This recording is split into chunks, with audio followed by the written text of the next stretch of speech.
자, GS 2기 강의 시작하겠습니다. 1회차 강의고요. 자, 1회차 강의에서는 오늘 OT를 먼저 진행을 할 거고요. 여러분들 실강생들은 지금 테스트 시험을 다 봤습니다. 온라인 처음으로 하시는 분들도 다 테스트 시험을 책 안 보시고 여러분들이 끝까지 한번 시험 치시고 제출 한번 해주시면 되겠고, 요거는 제가 문제지에 써놨죠. 평가에서 점수를 이렇게 줄 세우진 않겠다. 근데 여러분들이 최초에 받았던 그 등급에서 나는 얼만큼 올라갈 것이냐, 이걸 좀 봐주시면 좋겠습니다. 그리고 여러분들이 만약 다 못 쓴다라고 한다면 부족한 부분이 보이시겠죠. 스스로 아실 거니까 그러면 앞으로 나는 예습을 더 철저히 할 건가, 복습을 더 철저히 할 건가, 이런 것들을 좀 왔다 갔다 하는 비중을 좀 두면서 공부하시면 좋겠습니다. 자, 이렇게 하고 OT 좀 간단하게 볼게요. 자, 강의 계획서에 제가 써놨는데 그 강의 계획서 내용을 다 안 보시는 분들도 계시고 무슨 말인지 이해도 잘 못하시는 분들이 있으니까 제가 간단하게만 얘기할게요. 자, 일단 이순환 강의의 목표는 뭐냐라고 하면, 우리가 연기 1기 때는 제가 이해를 시켜드리는 게 목표였어요. 그래서 암기할 내용은 이거다, 이 문장의 의미는 이거다, 이런 것들을 제가 설명을 했었습니다. 그렇게 해서 여러분들이 이제 혼자서 책을 읽을 수 있도록 됐고, 암기는 제가 시켜드릴 수 없죠. 암기는 여러분 뇌에 들어가기 때문에 여러분들이 공부를 해오셔야 됩니다. 그러면 이제 2기는 뭐의 목표냐 하면, 일단 여러분들을 암기는 됐다라고 생각을 하는 거예요. 암기됐다 생각하고, 아니면 암기할 수 있는 준비가 됐다 생각하고 답안지를 써보자라고 하는 게 이순환의 목표예요. 그래서 여러분들 중에서 혹시 암기가 안 됐다 하면은 힘든 게 사실인데, 하지만 암기 안 됐으니까 그럼 난 연기 1기부터 다시 시작한다, 그러면 안 됩니다. 이렇게 사례 문제 풀면서 다시 또 여러분들이 이 말이 이거구나 하고 느낌이 오고, 또 암기에 대한 필요성을 느끼면 또 암기가 되기도 합니다. 그러니까 다시 백도 하지 마시고 무조건 진행을 해야 돼요. 무조건 진행하고 대신 암기하기 위한 노력들을 더 하자, 이렇게 말씀드리고요. 그다음에 암기의 되새김질을 써놓은 게 방금 말씀드린 거예요. 암기가 잘 되신 분들은 다시 반복이요. 암기 최고로 올려놨다 하더라도 내일 되면 또 까먹잖아요. 일주일 지나면 또 초기화 되잖아요. 그러니 계속 반복해 주는 겁니다. 그리고 암기 안 된 사람도 지금 나는 형편없다 이렇게 생각하지 마세요. 왜냐하면 암기된 사람도 2, 3주 지나면 다시 초기화 되니까 나도 따라잡을 수 있다, 이 생각을 하시는 겁니다. 자, 그리고 강사의 목표는 전 수강생 합격할 거죠? 하실 거죠? 나는 안 돼, 이런 생각 하시면 안 돼요. 문 닫고 들어가면 될 거 아니에요. 추석하라고 제가 얘기하잖아요. 수석하셔가지고 신문에다가 꼭 제 이름 써주세요, 이런 얘기 하지 않습니다. 여러분들 그냥 문 닫고 들어가서 그냥 붙었어요. 합격자 명단에서 제 보니까 최저 점수가 저더라고요, 이렇게 하는 그것만으로도 충분합니다. 그러니까 합격하기 위해서 최선을 다해서 공부해 주십시오. 제가 수석은 배출 못했는데 문 닫고 들어간 사람들 많이 배출해봤어요. 그 사람들이 제일 행복해요. 그렇지 않습니까? 떨어진 줄 알았는데 나중에 점수 딱 봤더니만 제가 최저라고요, 이러면서 그 사람들은 막 세상에 가장 행복해요. 하지만 이런 분들이 또 잘 되더라고요. 노무사 시험에서 내가 꼴등이니까 나는 실무에서 더 잘해야 돼, 이런 생각 하시니까 참 마음먹기 나름이죠. 그렇게 해서 또 실무에선 각광받기도 하니까 여러분들도 지금 내가 좀 부족하다 하더라도 할 수 있다, 하기 위해서 내가 뭘 해야 될까, 이 생각을 하면서 공부하시면 좋겠고. 자, 모의고사 진행 방식은 오늘 좀 보셨죠? 9시 30분에서 10시 45분까지 모의고사를 진행합니다. 그렇게 해서 75분 모의고사를 진행하고, 그 다음에 휴식 시간 15분을 가질 거예요. 이렇게 휴식 시간을 가지는 이유는, 여러분들이 이게 쏟아내고 나면 집중을 했잖아요. 근데 이거 안 쉬어주고 그냥 강의를 해버리면 그 시간은 괜찮은 것 같아요. 근데 의외로 이게 집중을 쏟아내고 체력을 쏟아냈기 때문에 회복할 수 있는 시간을 주지 않으면 다시 또 주입하는 게 있는단 말이죠. 2기까지는 그래도 계속 주입을 또 해야 되기 때문에 충분히 휴식을 취해 주셔야 되겠고, 여기서 이제 모의고사 시간에 이제 활용을 좀 말씀드려보면, 저는 도저히 이게 백지를 낼 것 같은데요, 못 쓰겠는데요 하시는 분도 있을 겁니다. 그렇다 하더라도 오픈북을 하지 마세요. 일단은 답안지는 최선을 다해서 여러분들이 헛소리를 하더라도 여러분 힘으로 써봐야 됩니다. 그 시간을 여러분들이 만약 제가 강의를 안 해요. 강의 안 하고 독서실에서 스터디 카페에서 그냥 여러분들이 시간 내서 써보겠다 하면 써지던가요? 안 써진단 말이에요. 시간 낭비잖아요. 그러니까 뭘 합니까? 책 본단 말이에요. 근데 이렇게 해가지고는 아시겠지만은 문장 구성이 안 돼요. 단어만 떠 있고 스스로 한번 뱉어본 적이 없기 때문에 그냥 단어만 떠듬떠듬 나오고 이런 듯 했는데 라는 이미지만 있지, 글로 쓰는 연습이 안 되다 보니까 문장 구성이 안 되거든요. 이 문장 구성하는 시간을 가져보라라는 취지입니다. 자, 그런데도 불구하고 전혀 못 쓰겠어요 하면은 일단 내세요. 일단 최선을 다해 목 찾아봐보고 쓰려고 노력해보고, 그런 다음에 뭐라도 일단 완성했죠? 근데 도저히 못하겠어 하면 일단 빨리 내요. 빨리 내고 난 다음에 이 시간 동안은 여러분들이 그 다음에 답안지 냈으면은, 여러분의 제출된 답안지 냈으면 그 다음에 책을 보면서 그러면서 이제 이걸 이렇게 구성했었어야 된대, 이런 생각을 해보시는 겁니다. 예시 답안을 바로 보기보다는 여러분들이 책 보면서 여러분 생각을 가듬는 시간을 가져라, 이렇게 말씀드리고 싶어요. 그리고 휴식은 꼭 가져주시고, 꼭 보면 이게 오버해가지고 쓰는 분들이 있거든요. 보면 완성 안 돼가지고 15분 더 쓰고 아니면 이 시간에 제가 공부를 했더니만 공부하고 이렇게 하는 분들인데 그럼 공부하고 난 다음에 그 다음 시간에 공부가 되느냐 강의가 되느냐 이걸 보셔야 됩니다. 그래서 15분 공부하고 나중에 2시간 잔다 이러면 의미가 없지 않습니까? 그러니까 더 효율적으로 할 수 있는 방법들을 생각하시고 쉬는 걸 잘해주고 오히려 집중할 시간에 집중하자 이렇게 좀 생각하시면 좋겠습니다. 자, 모의고사는 오늘 또 이렇게 복수 퀴즈를 한번 풀어보니까 감이 왔어요. 복수평이 답이다. 이런 생각이 들었어요. 원래는 제가 이게 예습평, 복습평을 좀 왔다 갔다 하면서 했었거든요. 예습평의 장점 뭐냐면은 공부가 한 방향이에요. 예습만 하면 되잖아요. 근데 복습평으로 내면은 그 시험에 대한 부담은 적은데 공부할 때가 좀 혼란스러워요. 왜냐하면 예습도 해야 강의를 듣죠. 이 문제를 풀려면은 판례 막 던질 거 아니에요. 그러면은 이 진도만큼 여러분들이 공부하고 오셔야 되잖아요. 예습을 해야 돼요. 또 근데 시험 준비하려면 복습도 해야 되잖아요. 그러니까 복습할 때는 조금 다소 힘들긴 한데 근데 제가 봤을 때는 수험생들이 어디서 좌절을 많이 느끼냐 했을 때 답안지를 제대로 못 쓸 때 큰 좌절을 느끼더라고요. 네, 그래서 그냥 복습형으로 시험을 보겠다라고 지금 생각을 했고 어쨌든 글 쓰는 연습을 해내야 되지 않냐 이렇게 해서 복습형을 잡았습니다. 시험은 75점으로 볼 건데 75점 아까 말씀드렸고 75분 동안 진행하는데 자 사례집 문제와 동일하거나 변형이 된다라고 돼 있죠. 그러니까 어떤 거는 똑같이 낼 수도 있고 어떤 것들은 사실관계를 바꾸기도 할 거예요. 그러면 사실관계가 바뀌니까 결론이 바뀌는 경우도 있겠죠. 그래서 여러분들이 그냥 사례 달달달 외우고 온다 이렇게 하면은 낭패가 될 수도 있다. 풀어보는 연습을 하고 와야 된다 이렇게 말씀드리고 그다음 배점 초과 문제도 출제될 수 있다라고 돼 있죠. 이건 뭐냐면은 예를 들면 우리 교재 안에는 분명히 25점짜리였어요.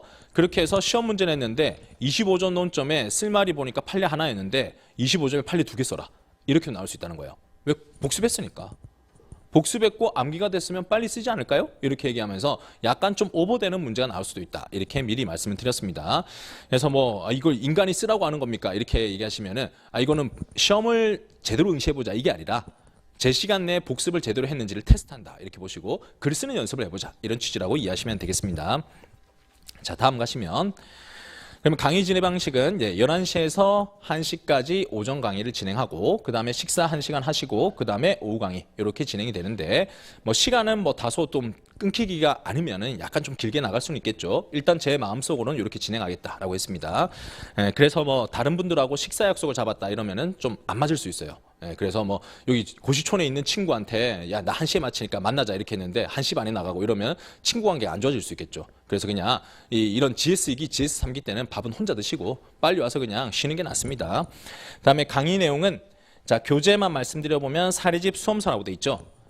다소 여러분들이 힘들겠지만은 책을 2권 갖고 오시는 걸 추천을 드려요.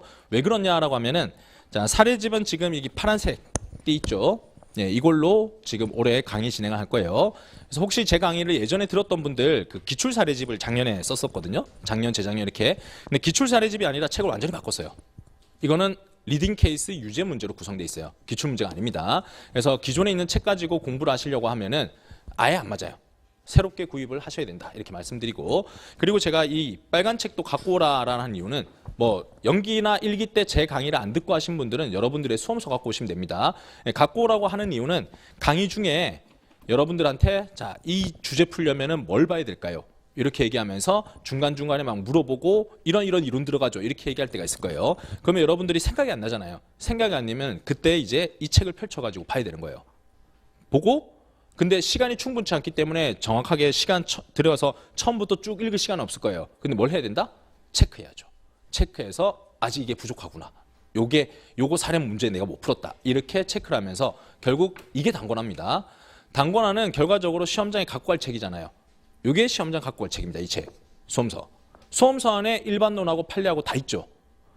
여기서 사례 문제 정말 안 풀리는 거 있죠. 그런 것들만 오려가지고 붙여가지고 사례 보는 거고 사례 문제는 문제집이에요. 문제집이고 이걸로 여러분들이 끝까지 이론과 판례를 공부하시는 거다. 이렇게 보시면 되겠습니다. 그러면서 여러분들이 강약 조절하는 겁니다.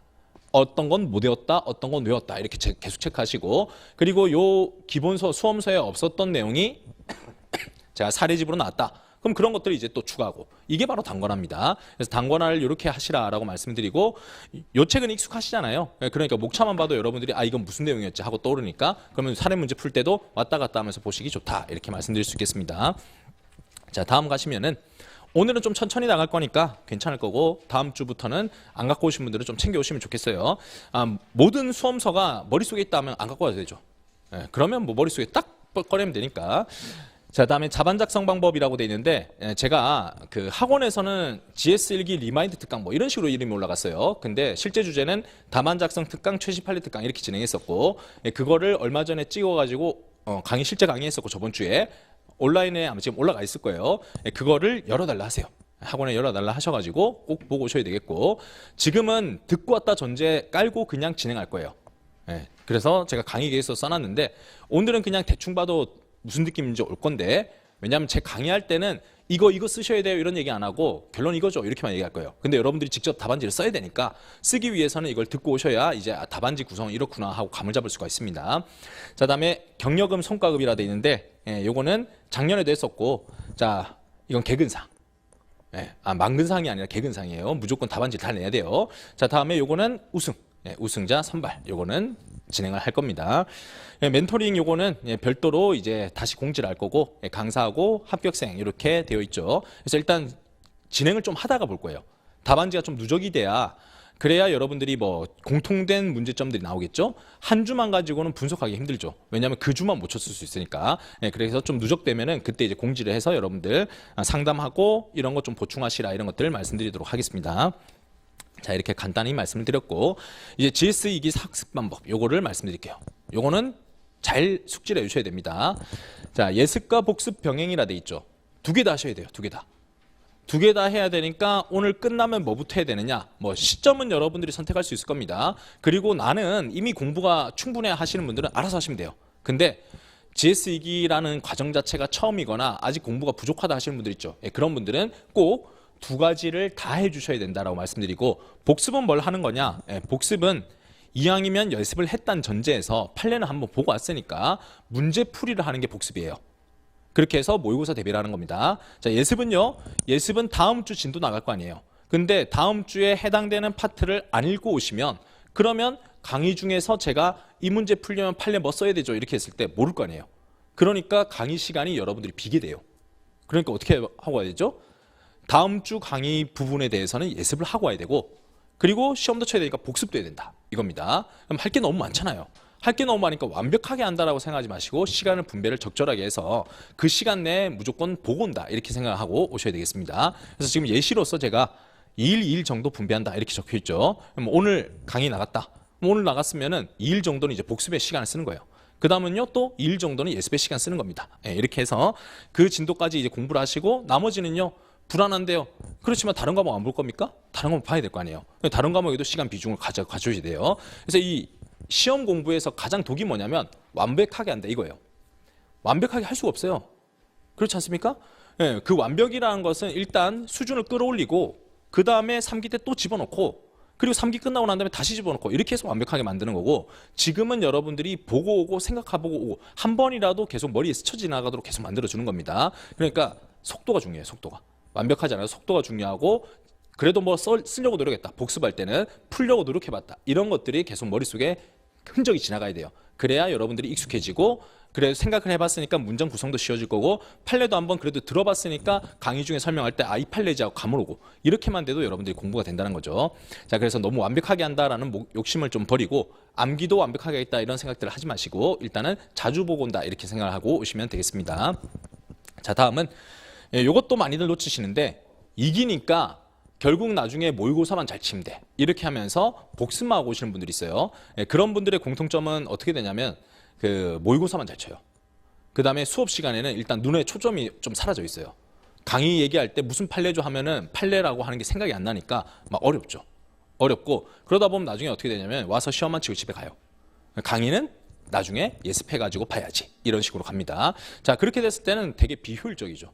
효율이 전혀 나지 않고 목표를 달성하기 힘들고 그렇게 하다 보면은 나중에 어떤 생각이 드냐면은 그냥 모의고사는 내가 혼자 친다. 그러다 보면 아예 안 쳐요. 그래서 빠져버리니까 이왕 여러분들이 지금 실강을 선택하셨잖아요. 실강 선택했고 제가 날짜를 목요일로 옮긴 이유도 여러분 공부할 수 있는 시간을 확보하기 위해서 옮겼단 말이죠. 그러려면은 여러분들이 이 수험서를 절대 놓치지 말고 오시라. 이런 취지로서 공부를 꼭 해주시기 바랍니다. 자, 그리고 답을 외운다가 아니라 풀어본다라고 제가 써놨죠. 이것도 여러분들이 모의고사 점수에 너무 비중을 두다 보니까 나중에는 이 사례집 그냥 외우려고 해요. 예, 사례집은 저도 이거 지금 다시 쓰라고 하면 못 써요. 예, 저도 시험장 가서 쓰라 그러면 여기서 날릴 거 날리고 핵심만 쓰고 주요 내용만 쓰고 이렇게 해서 시간을 조절한단 말이에요. 그러니까 이거를 외운다라는 거는 불가능해요. 그래서 제가 조교할 때 외웠다가 망했다고 말씀드렸잖아요. 예, 그걸 다 나중에 보니까 그걸 그렇게 쓰는 사람이 없더라고요. 근데 저는 은는이가까지 다 쓰려고 외우려고 했는데 안 외워지죠, 당연히. 그렇게 해서 나중에 최고답안 보고 합격생한테 물어보고 했더니만 아무도 그렇게 못 쓰더라고요. 결국은 시간 보고 중요한 거는 요약해 쓰고 또 중요한 거 판단 기준이 되는 것들은 판단 요건들을 최대한 살려 쓰고 이런 식으로 강약 조절을 해야 된단 말이죠. 그러니까 무조건 똑같이 쓴다라고 생각하고 외우려고 하면 안 되고 여러분들이 스스로 생각해서 목차는 뭐가 들어가야 되고 의는 뭐였고 판례의 판단 기준은 뭐였고 그리고 그럼 결론은 어떻게 구성해야 될까 이런 생각들을 계속해 주셔야 돼요. 그래서 풀이하는 연습을 계속해야 돼요. 이거는 쓰는 게 중요한 게 아니라 머릿속에서 계속 굴려야 돼요. 그래서 이게 제 합격생 중에 어떤 분은 진짜 공부를 어떻게 했냐 물어보니까 자기는 이게 팔을 다친 거예요. 예. 자전거 타고 다니다가 그러다가 넘어져가지고 이 오른팔을 그냥 짚으면서 딱 넘어져가지고 깁스를 했대요. 그러면 워드도 못 치잖아요. 그런데 합격한 사람이 있었는데 어떻게 공부했냐라고 하니까 그냥 자기가 컴퓨터라 생각하고 가상현실처럼 요건 이렇게 하면서 그렇게 공부했다는 거예요. 그래서 독서실에 쫓겨난 적도 있대요. 미친놈이다 저 사람. 혼자 허공에 막 이러고 있잖아요. 그러니까 지나가는 사람들이 야 이상하다. 저 사람 이상한 사람이 있으면 좀 겁나잖아요. 그래서 총무가 와가지고 죄송한데 다른 데 가시면 안 되냐 이렇게 해서 환불해 줄 테니까 하고 쫓겨난 적도 있대요. 근데 그때 그분이 쫓겨나면서도 나 공부하는 거다 했지만 아무도 안 믿어주죠. 막 이러고 있으니까. 예, 그런데 그게 그분은 뭘 한 거냐? 그 다음 요건 중에 판례는 뭐뭐뭐 있지 이렇게 하는 것들을 그냥 말로만 하면 잘 안 되잖아요. 그러니까 쓸 수 없으니까 이런 액션이라고 취했던 거죠. 예, 그걸 생각만 해도 충분하다는 거예요. 근데 우리가 이게 생각만 하다 보면 또 잡념이 들잖아요. 근데 오래 못 붙으면 잠깐만 인생 B플랜 혹시 안 되면 내년에 어떻게 할 것인가 막 이런 생각하고 그 다음에 부모님이 용돈을 좀 더 올려주셔야 되는데 안 되나 그럼 설득 포인트는 뭘까 뭐 이런 생각을 하다 보면 커피를 먹고 시작할까 단 걸 먹을까 이렇게 하다 보면 이제 또 집중이 흐려지잖아요. 그럼 뭐 해야 되죠? 그래서 쓰는 거죠. 예, 집중력을 유지하기 위해서 계속 내 머릿속을 활성화시키기 위해서 손과 발 그 다음 머릿속 생각 이런 것들을 집중하려면 쓰면은 그럼 거기에 온전한 집중이 되니까 쓰는 거죠. 꼭 안 써도 됩니다. 근데 집중이 안 되시는 분은 쓰고 집중이 되시는 분들은 그냥 여러분들이 머릿속에 계속 생각하시고 그렇게 해서 표현도 떠올려 보시고 머릿속에 떠오르는데 손이 안 써질까요? 머릿속에 떠오르면 다 써지게 돼 있어요. 근데 머릿속으로 떠오를 때 중요한 거는 끝까지 떠올려야 돼요. 단어 이거 예를 들면 경업금지 약정이다. 민법 103조 이렇게 하면 떠오르면 어떻게 됩니까? 민법 103조 하고 그 뒤에 말이 안 떠오르면 답안지도 민법 103조 이렇게 쓰겠죠. 그 다음 단어가 없잖아요. 그 다음 문장이 없잖아요. 이렇게 돼버리니까 혼자 생각할 때는 혼자 말을 끝까지 해보는 연습 이렇게 해보시면 되겠습니다. 자, 그래서 사례집은 문제집이다라고 생각하시고 공부하셨으면은 혼자 풀어본다라고 한다면은 그때는 뭐 목차 한번 구성해보고 그다음 판례 한번 써보고 그럼 결론은 어떻게 될지 써보고 이런 식으로 한번 여러분들이 생각하고 풀어보고 확인하고 이렇게 하시는 것을 추천을 드립니다.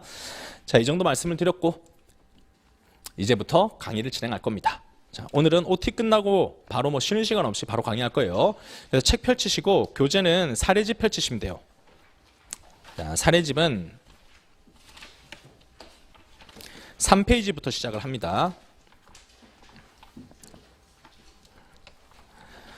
자, 일단 이 사례집에 대해서 간단히 설명을 드려보면 우리 시험에 출제가 됐던 것도 다 실어놨어요. 왜 실어놨냐? 예, 뭐 우리 시험 중에 이제 예전에 나왔던 시험 문제가 다시 나오고 있다 이런 부분도 말씀드렸죠. 예, 그 점도 있고 사례 문제집은 웬만하면은 사례를 좀 많이 실으려고 노력을 했어요. 그래서 구성이 리딩 케이스라 한다면은 주로 보면 이제 교수님들이 이 사례가 출발점이다. 판단의 첫 번째 기준이 됐다. 이렇게 하면서 좀 주요하게 꼽는 사례들이 있어요. 그게 여러분들이 뭐 어디에 있습니까 물어보시면은 그나마 우리가 접할 수 있는 책 중에서는 노동판례 백선이라는 책이 있고요. 그 다음에 로스쿨 노동법이라는 교재가 있거든요. 그 책에서 이제 공통되는 판례들이 리딩 케이스다 이렇게 보시면 돼요. 그 판례들은 기초 중에 기초 이렇게 보시면 되겠어요. 그리고 그 판례에서 이제 좀 교수님들이 다음에 중요하게 나왔던 판례들 하면 이제 주요 판례 이렇게 얘기하는데 그 판례들이 이제 유죄화돼서 실려 있습니다. 그래서 내용이 좀 많죠. 630페이지나 있습니다. 문제집이. 근데 여기서 못 실은 것도 많아요. 더 있다는 겁니다. 그럼 어떻게 하라는 거냐 이렇게 할 텐데 그래서 외우지 말라는 거예요. 테스트 해보는 겁니다. 연습해보는 거고, 그래서 이 실력을 계속 쌓아나가면 나중에 유제나 변형도 다 풀 수 있지 않냐. 나중에 그런 것들은 3기 때 또 추가로 드릴 거다. 이렇게 말씀드린 거고요. 자, 여기에 대해서 어쨌든 이렇게 많은 문제를 풍부하게 실어놓은 이유는 뭐냐면은 제가 약간 착각을 한 게 있었어요. 제가 안 가르쳐도 충분히 이론만 가지고도 여러분들이 시험장 가면 쓰겠지 이렇게 생각했던 적이 있었거든요. 근데 안 되더라고요. 여러분의 문제가 아니라 이거는 저의 착각이다라고 이제 결론 내렸고, 그래서 올해 목표는 뭐냐면은 적어도 한 번은 봤던 문제, 시험장 갔을 때 처음 본다 이게 아니라 이런 문제 유형에 대해서 사실관계는 좀 변형이 될 겁니다. 그래도 이런 유형의 문제를 풀어봤어, 이렇게 돼야 여러분들이 안정감을 가지고 자신 있게 쓸 수가 있더라고요. 그렇게 하기 위해서 최대한 많은 문제를 풀어볼 겁니다. 그래서 2기 그리고 3기 계속 사례가 나올 거니까 거기에 대해서 여러분들이 외운다 절대 생각하지 마시고 스스로 꼭 한번 풀어본다, 결론을 한번 꼭 내려본다, 이 생각을 해주시기 바랍니다. 자, 이 정도 설명드렸고 이제 사례 연습 1번부터 진행을 해보겠습니다.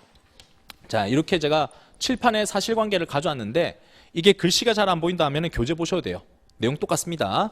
그래서 저는 어디를 보고 이제 설명을 해야 되니까 저는 칠판을 보고 설명을 드릴 건데요. 자, 문제 풀 때 요령은 뭐냐면은 맨 마지막에 있는 물음부터 봐야죠. 그렇죠? 물음을 봐서 대충 뭘 묻는 거구나 하고 감을 잡고 다시 위로 올라가야 여러분들이 이 문제는 이걸 가지고 풀어야 돼, 아니면 사실관계 중에 이게 중요해, 이렇게 느낌이 오는 겁니다. 그래서 물음을 보니까 갑의 A 회사에 대한 청구는 정당한지에 대해 서술하시오라고 되어 있습니다. 자, 이것만 가지고는 도저히 감이 안 오죠. 그런데 이 물음이 보면 주로 이렇게 요 물음이 추상적이면 아랫부분에서 그 물음에 대한 직접적인 부분이 나와요. 요즘은 요 물음에다가 아예 직접적으로 더 제시를 하는데 이렇게 좀 추상적으로 나올 때도 있다는 겁니다. 그럼 어떤 청구를 했을까 하고 위로 올라가 보니까 A 회사에 20년간 근속하고 있는 갑은 각각 A 회사에 대해서 12월에 5만 원의 식사대와 연말 특별 상여금의 지급을 청구했다라고 돼 있죠. 5만 원 식사대 상여금의 지급 청구를 했구나, 이렇게 보이시죠? 자, 그러면 돈 달라는 문제네. 돈 달라는 문제인데 그러면 이것만 가지고는 아직 주제가 보이지 않죠. 주제는 뭐 임금 얘기야, 아니면 연장 근로수당 얘기야, 뭐 근로자성 얘기야, 아직 감이 안 와요. 그래서 위로 더 가보시니까 A 회사는 당사자 간의 근로계약이나 단체백에 정한 바가 없다. 10년 전부터 모든 근로자 식사대에 매월 5만 원씩 지급을 해왔고 5년 전부터는 당해년도 영업이익에 따라 연말 특별 상여금을 지급해왔다. 지금까지는 매년 월 평균 임금을 웃도는 수준이었다라고 돼 있죠. 자, 여기서 감이 왔죠. 계약서 단체백에 정한 바가 없는데 회사가 10년 전부터 모든 근로자에게 매월 5만 원씩 식사대를 주고 또 연말 특별 상여금을 지급해왔다는 게 보이죠. 이게 뭐죠 그러면? 관행 얘기죠, 관행. 어디에도 정한 바가 없는데 회사가 그냥 줘왔고 주다 보니까 밑에 보시면은 밑에는 경영난에 빠지니까 12월부터는 식사대하고 연말 특별 상여금 더 이상 지급하지 않을 것이다 라고 공고했더니만, 그랬더니만 이 근로자가 아니 20년 동안 근속하면서 10년 그리고 5년 전부터 계속 돈 받았는데 안 주시면 안 되지 하고 지금 달라고 하는 거잖아요. 그러면 이거는 관행이고 이것이 법원으로 인정되는가, 거기에 대한 거구나 하고 감이 이제 오시는 거죠. 이렇게 되려면은 법원에 대해서 알고 있어야 되죠. 아무런 근거가 없는데 근로자에게 근로계약 또는 근로조건으로서 주장할 수 있는 게 뭐냐? 그게 바로 관행에서 우리가 관행이 법원성이 인정되느냐, 거기서 다뤘던 거잖아요. 그러면 여기서 나올 게 어떤 걸까라고 또 생각을 해보는 거죠. 그럼 관행의 의 그리고 관행의 성립 요건, 이걸 물어보는 거구나, 이렇게 감을 잡으시면 되겠죠. 자, 이렇게 되면은 그러면 논점의 정리는 어떻게 나오느냐라고 되는 거죠.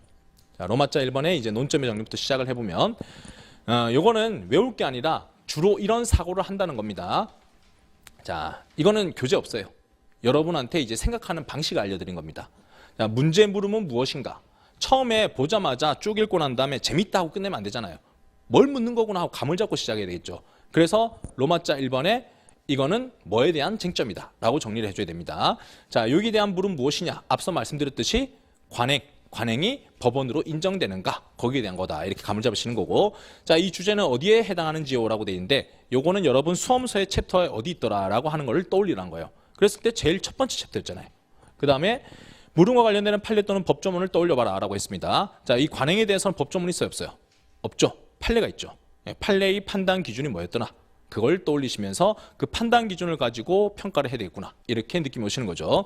다음에 사실관계 판례 판단 기준 중에 해당하는 부분을 나열해봐라 라고 했습니다. 제가 답안 작성 특강 때 말씀드리기를 물음을 한번 반복을 해줘라, 그 다음에 여기에 대한 쟁점이 뭔지를 정리해줘라, 그 다음 마지막에 사실관계 중에 튀는 부분, 이 문제 풀기 위해서 직접 되는 부분 거기를 살려줘라 이렇게 얘기했었잖아요. 그런 것들 그 정도만 적고 넘어간다라고 하는 겁니다. 이렇다면 로마자 1번에 대해서 이제 그러면 한번 정리해보자. 자, 이 문제는 식사대 연말 특별 상여금 지급을 청구하고 있다. 이게 물음이죠. 그럼 이거는 단체백이나 근로계약에서 정한 바 없이 매월 5만 원, 5년 전 영업이익에 따라 연말 특별 상여금을 주고 있다. 이 부분의 사실관계에 착안해서 이게 노동 관행이 인정되는지에 대한 문제다 이렇게 되겠죠. 그러면 쓸 때 답안 순서는 어떻게 될까요? 일단 요거 청구하고 있다. 이것은 노동 관행이 인정되는지에 대한 문제다. 사안에서는 근로계약이나 단체백이 정한 바 없이 매월 5만 원 연말 특별 상여금을 지급하고 있는 바 이게 노동 관행이 성립되는지에 대해서 이해해서 서술해 보겠다. 이렇게 가는 겁니다. 어렵지 않죠? 되게 심플하죠. 자, 그래서 이게 어렵다라고 하시면은 어디까지만 해줘도 되느냐? 점수의 반 정도만 먹자라고 하는 취지로 가면 노동 관행에 대해서 성립되는지 알아보겠다. 이렇게만 쓰는 거예요. 그럼 주제는 어쨌든 잡았잖아요. 그러면 반은 먹는다 하는 거고 그보다 좀 더 구체적으로 써주면 이제 가점전을 먹을 수 있다. 이렇게 얘기를 하는 겁니다.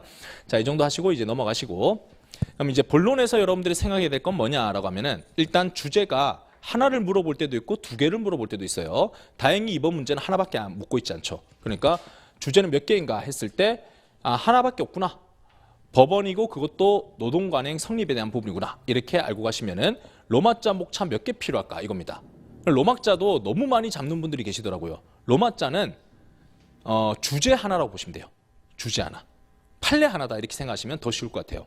그래서 뭐 논의의 전제라든지 아니면은 새로운 주제 있죠. 뭐 예를 들면 단체 교섭 대상하고 쟁의행위 목적하고 이 두 개는 밀접하잖아요. 하지만 일반 논의 다르잖아요. 이럴 때 로마자의 단체 교섭 대상, 로마자 3 쟁행이 목적 이런 식으로 해서 로마자 3으로 주제가 바뀌고 있어요. 이렇게 이제 알려주는 겁니다.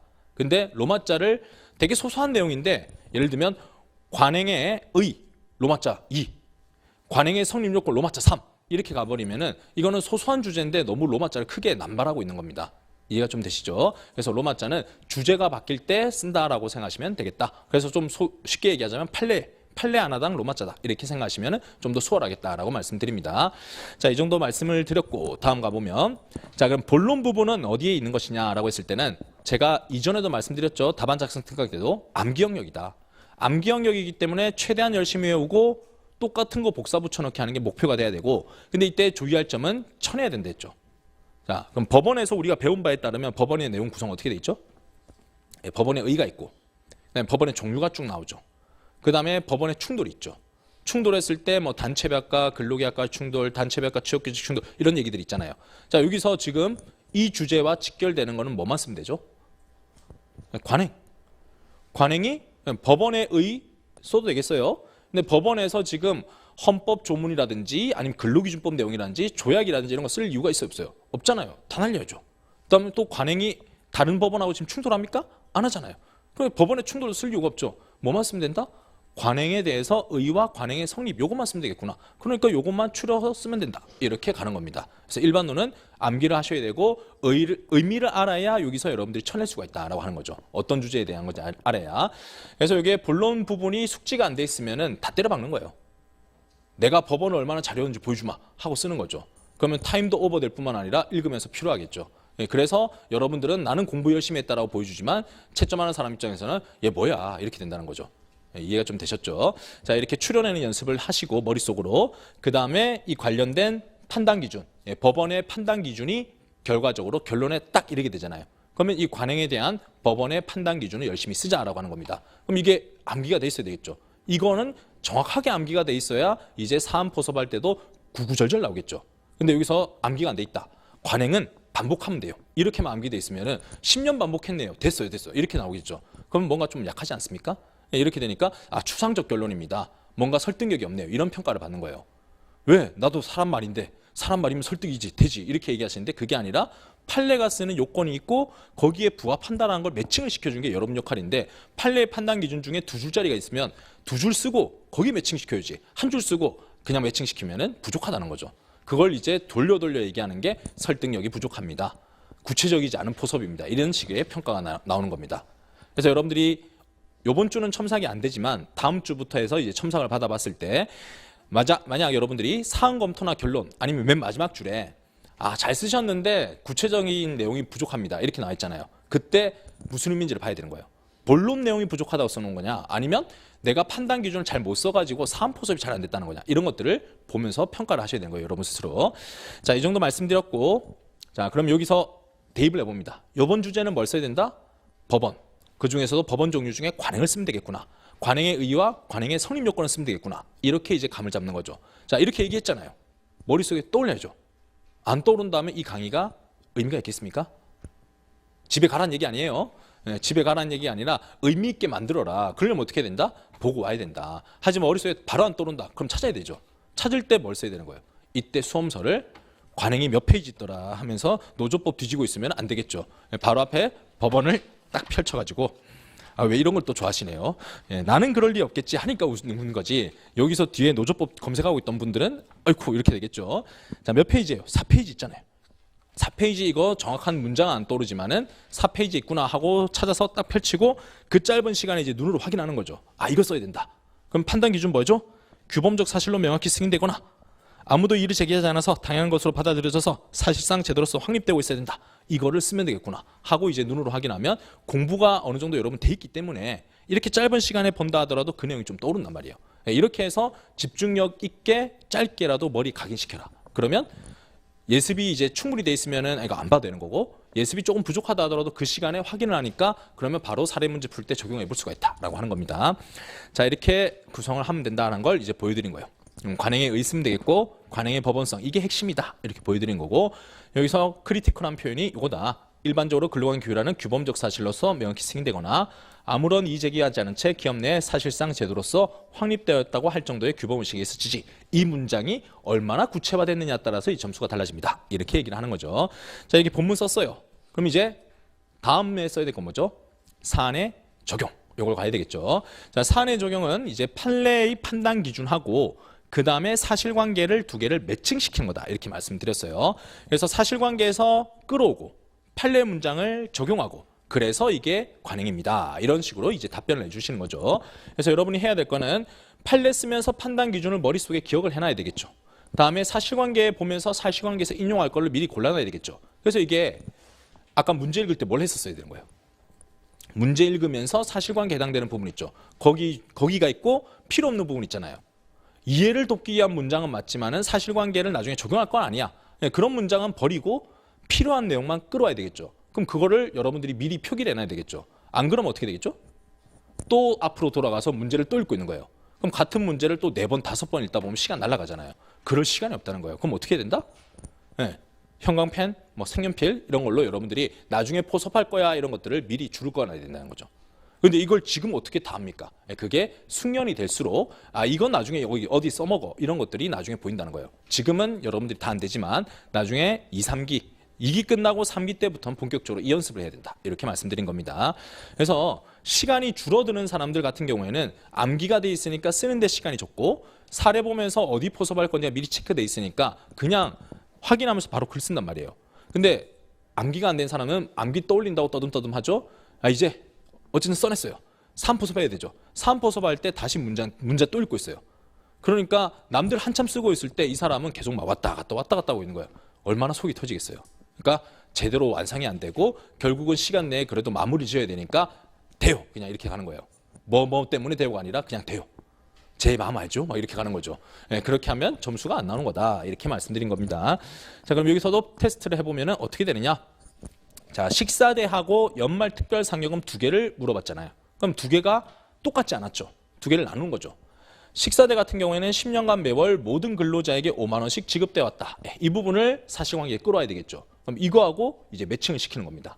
그럼 어디랑 매칭시킬 수 있을까라고 했을 때는, 자, 규범적 사실로서 명확히 승인됐거나 아니면 이의를 제기하는 채 기업 내 사실상 제도로서 확립되었다.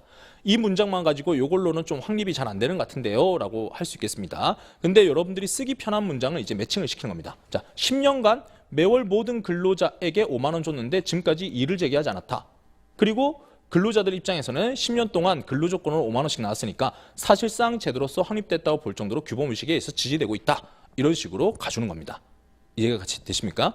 그러니까 판례 문장이 여기에 딱 맞는지는 잘 모르겠는데요? 라고 하잖아요. 그렇다 하더라도 여러분들이 판례 문장 이거 여기 적용돼요. 라고 쓰는 거라고요. 이해가 좀 되셨죠? 이 정도 사실관계면 이거 됩니다. 이렇게 나오는 거라요. 판례, 대법원 판례도 여러분 찾아보시면 그렇게 돼 있습니다. 이런 사실관계가 있는 바, 이거다 이렇게요. 좀 느낌 오십니까?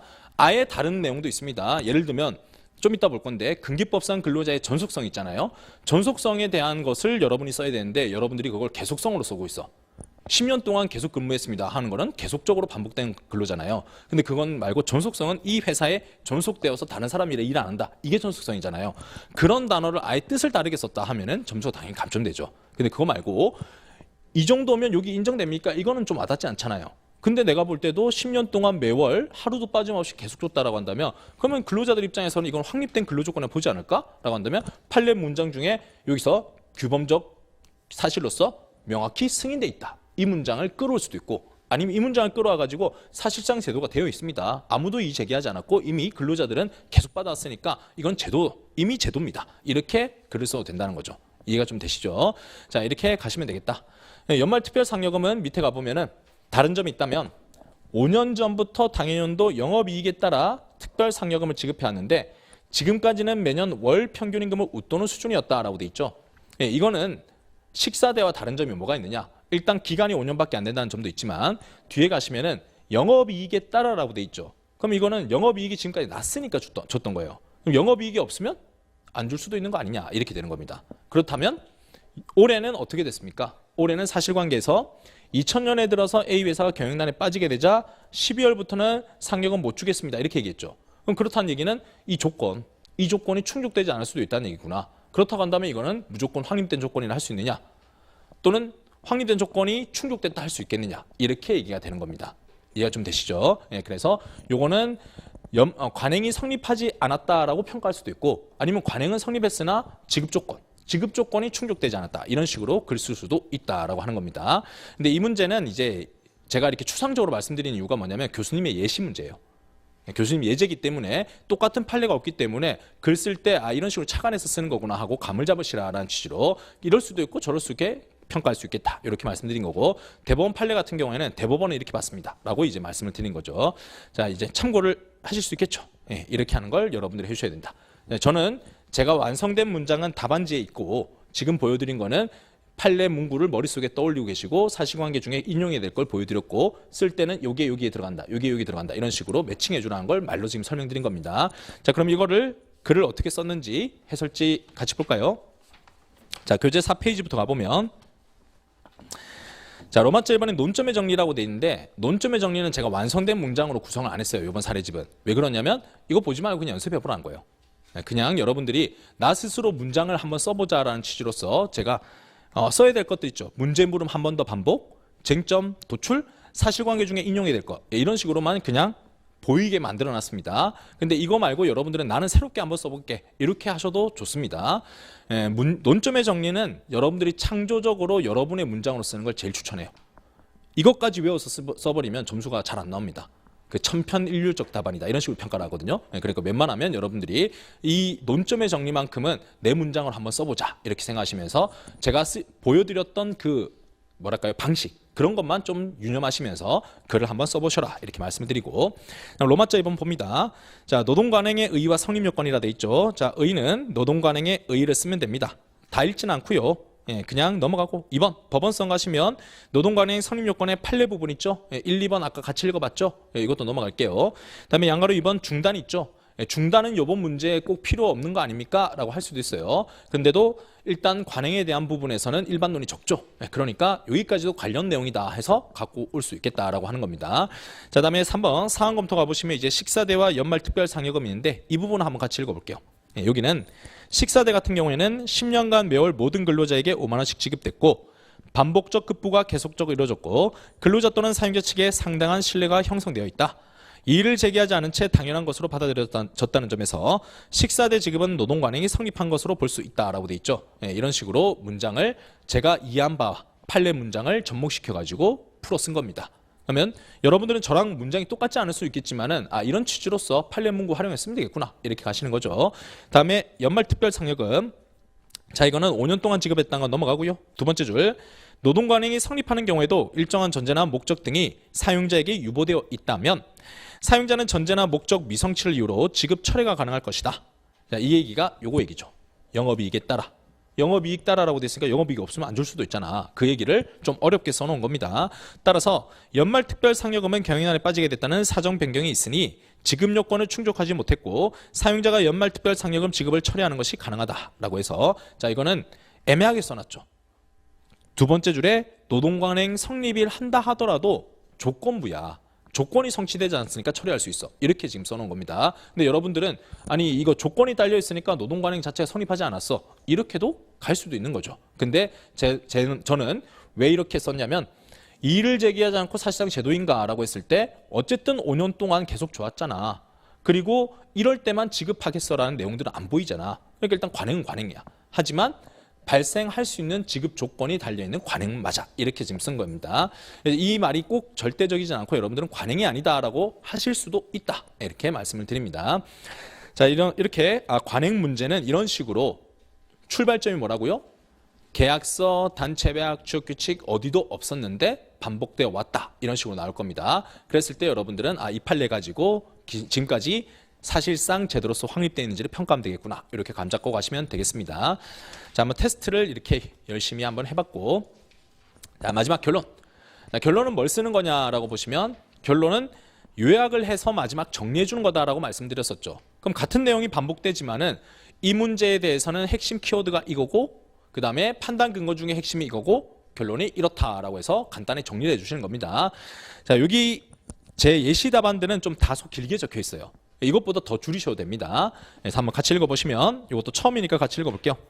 근로계약이나 단체배에서 지급 조건을 정하지 않아서 노동관행이 성립할 때 갑의 청구권이 인정될 수 있다라고 했죠. 자, 이 문장이 뭐죠? 결국 이 문제의 물음은 관행이었다라고 한 번 더 정리를 해준 겁니다. 다음은요.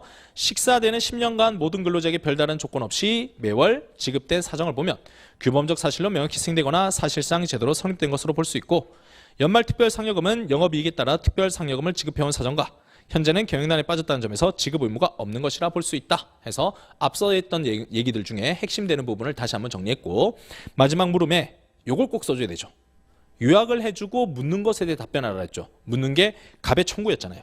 갑의 청구 중에서는 식사대는 청구할 수 있으나 연말 특별상여금은 청구할 수 없다. 이렇게 가고 있죠. 그래서 여기 맨 마지막 줄은 꼭 여러분들이 잊지 말고 쓸 수 있도록 갑의 청구에 대해서는 답변해 주는 거. 그 다음에 요 위에 있는 하나, 둘, 셋, 넷, 다섯 번째 줄까지 있는 내용은 솔직히 말하면 길어요. 긴데 학습을 위해서 제가 한번 정리를 해놓은 거니까 여러분들 쓰실 때는 여러분들은 한 두세 줄 안에 그냥 핵심되는 거 줄여가지고 쓴다. 이렇게 가시면 되겠습니다. 자, 이 정도 보셨고요. 그래서 이게 점수가 빠지는 사람들 보면은 처음부터 다 빠지거든요. 왜 처음부터 빠지냐? 앞서 말했잖아요. 기본 점수만 받자.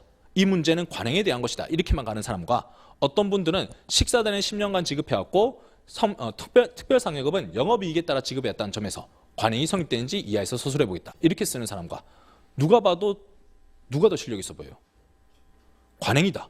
관행에 대해 알아보마. 이렇게 쓰는 사람은 그래 맞는 말인데 이 문제를 정확하게 파악했는지는 좀 더 봐야 되겠구나. 이 느낌 들잖아요. 근데 누구는 10년 동안의 식사대 얘기를 하고 그리고 특별상여금은 영업이익에 따라서 지급해왔는데 이거에 대해서 나중에 검토해 볼게요. 이렇게 얘기하면 이 사람은 문제 물어보는 것 중에 걸리는 걸 정확하게 아는구나. 이렇게 느낌이 오니까 그러니까 벌써 논점의 정리 딱 보는 순간 얘는 몇 점짜리 얘는 몇 점짜리 티가 난다고요. 그렇게 썼고 이제 본문 갔어요. 본문 갔는데 또 관행에 대해 써보겠습니다. 이렇게 간 사람. 아니면 처음 시작할 때 법원에 대해 서술해보겠다. 이렇게 간 사람. 그럼 법원에 대해 서술해보겠다 쓴 사람들은 주로 높은 확률로 뭐가 나올까요?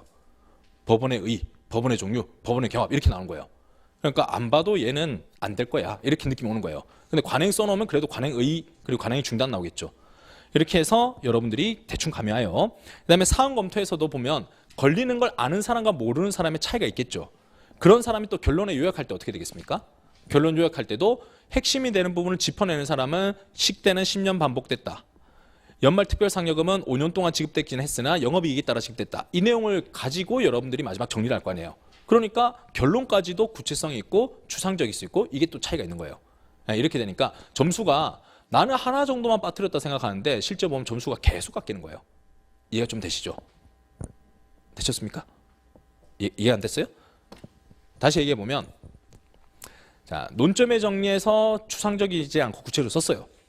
본문에서 필요한 내용 썼겠죠. 사항 검토에서 조건에 딱 걸리는 거 썼겠죠. 결론을 쓸 때도 요약할 때도 핵심되는 거를 잘 줄여서 썼겠죠. 그러니까 읽으면서 같은 내용은 4번 반복하지만 이 사람 거는 이거는 확 핵심을 꿰뚫고 있다는 느낌이 들잖아요. 근데 그렇지 않게 쓴 사람, 예를 들면 관행이라고는 잡았지만 이 관행에 대해서 판단 기준을 못 외웠어요.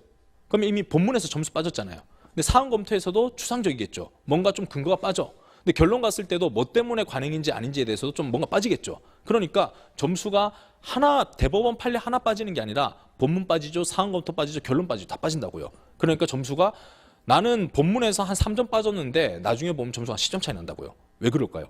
누적돼서 점수가 깎이니까 이렇게 되는 거죠. 본문에서 못 썼는데 갑자기 사원 검토할 때 그 판단 기준이 살아나가지고 쓴다? 그럴 가능성이 낮지 않겠습니까? 그렇게 쓴 사람들은 주로 보면은 나중에 와서 본문에 보충을 하겠죠. 좀 답안지가 지저분해도 보론을 쓰든 아니면 중간에 집어넣든 이렇게 한단 말이에요. 그래서 여러분들이 생각보다 점수가 많이 깎일 수 있구나 이렇게 생각을 하시는 겁니다. 자, 이렇게 해서 연습을 한번 해봤고요. 두 번째 문제는 10분 쉬었다가 진행하도록 하겠습니다.